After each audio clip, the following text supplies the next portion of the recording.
the amount of work that goes into our discussion with Jamaica is huge. You have a tremendous amount of resources going in. A lot of people working with dedication on Jamaica. And actually, just a fact, during 2016-18, on average, Jamaica was among the top 10 recipient of IMF technical assistance worldwide. Can you imagine? And the other countries that are on that list are, large population, bigger country. So if you were to do this per capita, that would be maybe one of the other things that Jamaica is first on. I know Jamaica is first on many things. That would be one of them. And the reason why this has worked is that the more Jamaica was getting that technical expertise, I'm not talking about the review mission because that's what people mostly have in mind, review mission coming. No, I'm talking about technical level expertise, working with government officials to help them strengthen Jamaica's economic institution. And the more Jamaica was implementing those measures, the more technical assistance was being poured in. We have a mission to really help countries strengthen the economic institutions, help countries with policy advice based on facts to help them raise the living standards of their people. So it's never about us, it's really about the Jamaican people. There is still some work to do. Jamaica is not out of the woods yet. We're still talking about a debt to GDP of 95%, with the fiscal responsibility law stipulating that debt should be no higher than 60% of GDP by 25-26. And growth, although picking up, and I don't want that to be taken lightly. I mean, Jamaica has recorded 17 quarters of consecutive growth. And growth last year was 1.9%, which is much, much higher than historically. But is it where we want it to be? Absolutely not. We certainly all expecting and hope for higher growth level to really raise the living standards of Jamaican people. So you can think of that as providing some limited room.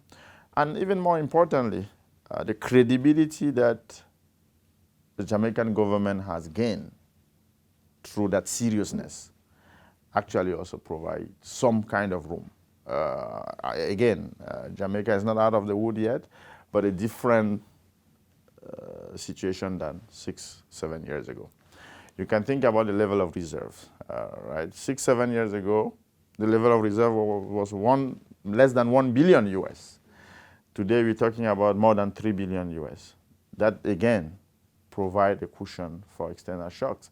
And that's the reason why the Bank of Jamaica has been very cautious in the way it intervenes on the FX market, because intervening on the FX market means using those countries' reserves. And those reserves, you need them when you are really hit by a shock, which is the reason why the bank, the government of Jamaica, has been, especially through the central bank, increasing the level of reserves and avoiding to use them very frequently so they can be available when a shock hit. So the policy buffer are higher than they used to be. And although Jamaica will continue to be a small open economy, which is subject to external shocks, the extent of the impact of those shocks will be lower today than 6-7 years ago. Yes, there are headwinds from trade war.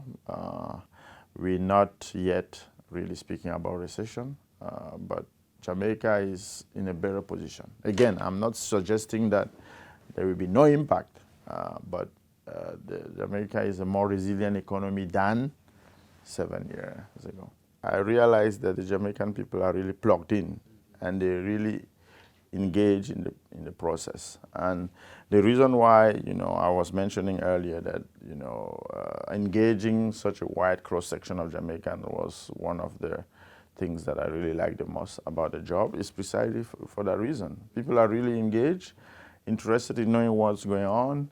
They know which sacrifice have gone in, and they're jealous of that. So jealous to safeguarding those sacrifices, which is the reason why I mentioned that as one of the key safeguard for the economic reform program, the people themselves, because they know what has gone into this.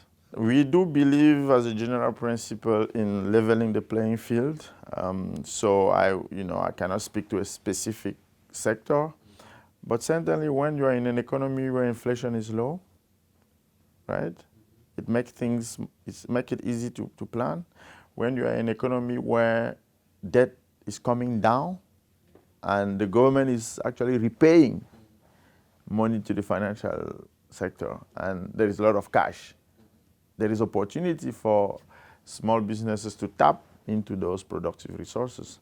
And we are very encouraged to see that the financial sector is sitting down with small businesses to close the information gap.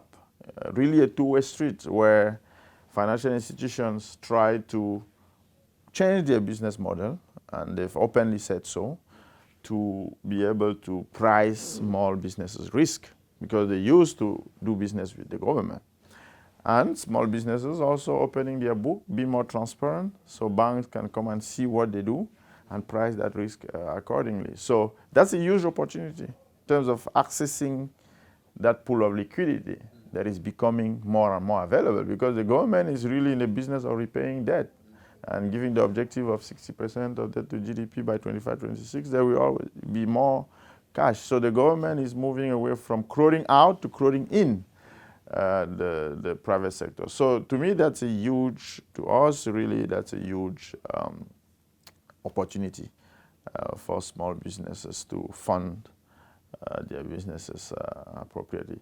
And really, for the young people, I believe when you're in an economy that is becoming that predictable, thanks to the fact that macroeconomic stability has become entrenched, that opens up opportunities, because businesses will be expanding. New businesses will be opening to really take advantage of the stable macroeconomic environment. So it's really incumbent to the young people and to everybody in the Jamaican economy to position itself to be able to reap those benefits. When we partner with government, it's really two-way street. So for the discussions to be fruitful on the other side of the table, the government come with very strong inputs. And during that partnership, there will have been some knowledge sharing. In terms, I mentioned earlier, our technical assistants working really at the technical level. That's a channel through which some of those knowledge is transferred to government officials. No, Jamaica, we have strong partners who know how to design those macroeconomic framework, as we call them. So the current effort is really just to strengthen that capacity, but the capacity is there.